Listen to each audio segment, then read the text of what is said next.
আসসালামু আলাইকুম প্রিয় দর্শক। আজকে আমি তৈরি করে দেখাবো কাঁঠালের বিচি দিয়ে চিংড়ি মাছের তরকারি। কাঁঠালের বিচি দিয়ে চিংড়ি মাছ দিয়ে রান্না করলে যে এতটা মজার হয়, আপনারা যদি বাসায় ট্রাই না করেন বুঝতে পারবেন না। যারা কাঁঠালের বিচি খেতে পছন্দ করেন তারা এই রেসিপি অবশ্যই একবার হলেও ট্রাই করবেন। দেখবেন বাসার ছোট বড় সবাই খুব মজা করে খাবে আর বুঝতেই পারবে না এটা কাঁঠালের বিচি নাকি আলু দিয়ে তৈরি করা হয়েছে। আশা করছি ভিডিওটি আপনাদের ভালো লাগবে। তো প্রথমে আমি এখানে কাঁঠালের বিচি নিয়েছি। কাঁঠালের বিচিটা একটু ২-৪ দিন পুরনো হয়ে গেলে এর খোসাটা খুব নরম হয় এবং খুব সহজে ছাড়ানো যায়। এই বিচিগুলো আমি খোসা ছাড়িয়ে মাঝখানে কেটে নিব। আর এখানে নিয়েছি আমি কিছু বড় সাইজের চিংড়ি মাছ। চিংড়ি মাছের এভাবে খোসাগুলা ছেড়ে নিচ্ছি। আর আমি মাথার অংশ আর লেজের অংশটা রেখে দিব। এভাবে আমি সবগুলো চিংড়ির মাথার আর লেজের অংশ রেখে খোসার অংশগুলো সব খুলে নিব। তো আমার সবগুলো চিংড়ি এভাবে খুলে নেওয়া হয়ে গিয়েছে। চিংড়ি মাছের খোসা ছাড়িয়ে এটাকে আমি খুব ভালো করে বেশ কয়েকবার পানি পাল্টিয়ে ধুয়ে নিয়েছি।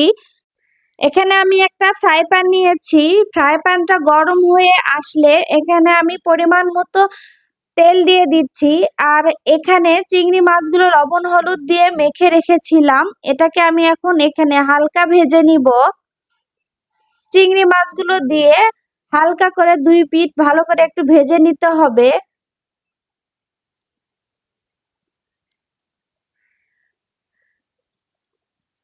তো আমার চিংড়ি মাছগুলো ভাজা হয়ে গিয়েছে, আমি উঠিয়ে নিচ্ছি। একইভাবে আপনারা শুটকি মাছ বা বড় কোনো মাছ দিয়ে তরকারি রান্না করতে পারবেন, খেতে অসাধারণ লাগে। তো আমার সবগুলো চিংড়ি উঠে নেওয়া হয়ে গিয়েছে। যেই পরিমাণ তেল ছিল সেই তেলের উপরেই আমি দিয়ে দিলাম কুচানো পেঁয়াজ। আর আমি কি কি উপকরণ ব্যবহার করেছি আমি স্ক্রিনে দিয়ে দিয়েছি। আমি দিয়ে দিচ্ছি স্বাদ মতো লবণ। এবার দিয়ে দিলাম এখানে কাঁচা মরিচ বাটা। কাঁচা মরিচটা সম্পূর্ণ পেস্ট করে নিয়ে হালকা ভাঙা ভাঙা। এবার আমি দিয়ে দিচ্ছি জিরা গুঁড়ো, দিয়ে দিচ্ছি হলুদের গুঁড়ো, দিয়ে দিচ্ছি মরিচের গুঁড়ো, দিয়ে দিচ্ছি ধনিয়া গুঁড়ো, আর সবশেষে দিয়ে দিলাম সামান্য গরম মশলা গুঁড়ো। দিয়ে এটাকে হালকা নেড়ে নিব। আর এ পর্যায়ে মশলাগুলো যেন পুড়ে না যায় তাই আমি একটু সামান্য পরিমাণ পানি দিয়ে দিলাম। এরপর আমি দিয়ে দিচ্ছি সামান্য রসুন বাটা এবং সামান্য আদা বাটা। দিয়ে এই সবগুলো মশলাকে আমি খুব ভালো করে নেড়ে মিশিয়ে নিব।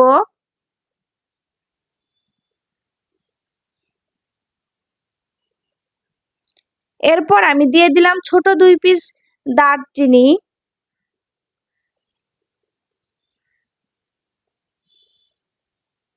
এখানে আমি ঢাকনা দিয়ে দিচ্ছি, এটা বেশ খানিকক্ষণ একটু জাল করে খুব ভালো করে কষিয়ে নেওয়ার জন্য।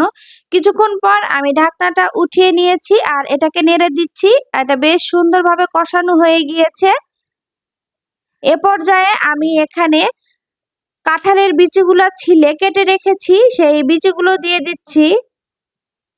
আমি কাঁঠালের বিচির এই ভিতরের খোসাটা ছাড়াইনি, আপনারা চাইলে ভিতরের খোসাটাও ছাড়িয়ে নিতে পারেন। এখানে আমি কিছু পানি দিয়ে দিচ্ছি এটাকে ভালোভাবে কষানোর জন্য।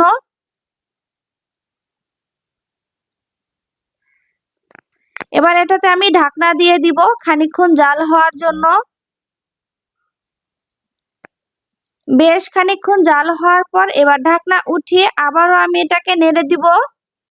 আশা করছি সিম্পল এই রেসিপি আপনাদের অনেক ভালো লাগবে। ভালো লাগলে ভিডিওটিতে লাইক দিয়ে আমার চ্যানেলটি সাবস্ক্রাইব করে নিয়মিত আমার পাশে থাকার অনুরোধ করছি।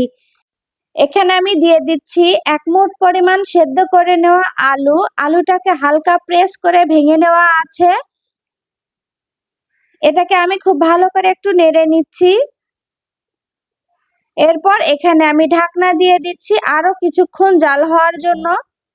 কিছুক্ষণ পর আমি ঢাকনাটা উঠিয়ে এটাকে আবারও নেড়ে দিচ্ছি।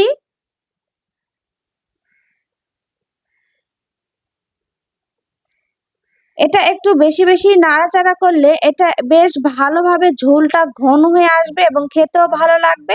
এ পর্যায়ে আমি ভেজে রাখা চিংড়ি মাছগুলো দিয়ে দিচ্ছি। চিংড়ি মাছ দিয়ে আমি এটাকে আবারও একটু নেড়েচেড়ে দিচ্ছি।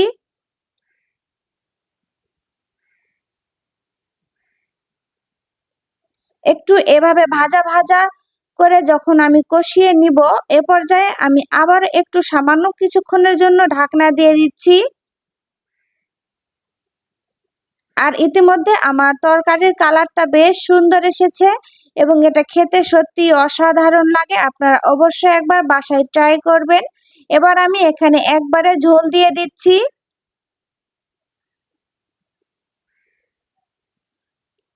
ঝোল দিয়ে এটাতে আমি আবারও ঢাকনা দিয়ে দিচ্ছি কিছুক্ষণ জাল হওয়ার জন্য।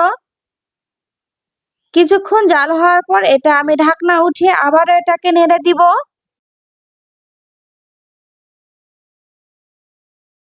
এ পর্যায়ে তরকারির লবণটা চেক করেছি আমি, লবণ একটু কম হয়েছে, তাই আবারও সামান্য পরিমাণ লবণ দিয়ে দিলাম।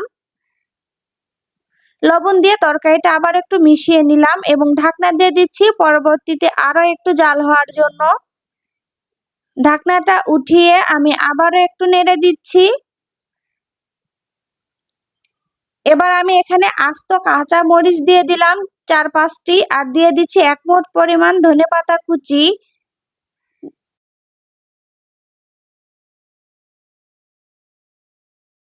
ঢাকনা দিয়ে দিচ্ছি এবার ভালোভাবে জাল হওয়ার জন্য। বেশ খানিকক্ষণ জাল হওয়ার পর আমার তরকারিটা হয়ে গিয়েছে। আর এটা একটু ঝোল রাখতে হবে, কারণ কাঁঠালের বিচি প্রচুর ঝোল টানে। এটা শুকিয়ে যাবে, যদি আপনি শুকনো রাখেন তাহলে এটা আরো শুকনো হয়ে যাবে। তো আমার তরকারিটা একদম হয়ে গিয়েছে, একটু হালকা ঝোল ঝোল আছে আর বিচিগুলো বেশ ভালোভাবে সেদ্ধ হয়েছে। আশা করছি ভালো লেগেছে। আজকের মতো বিদায় নিচ্ছি। আল্লাহ হাফেজ।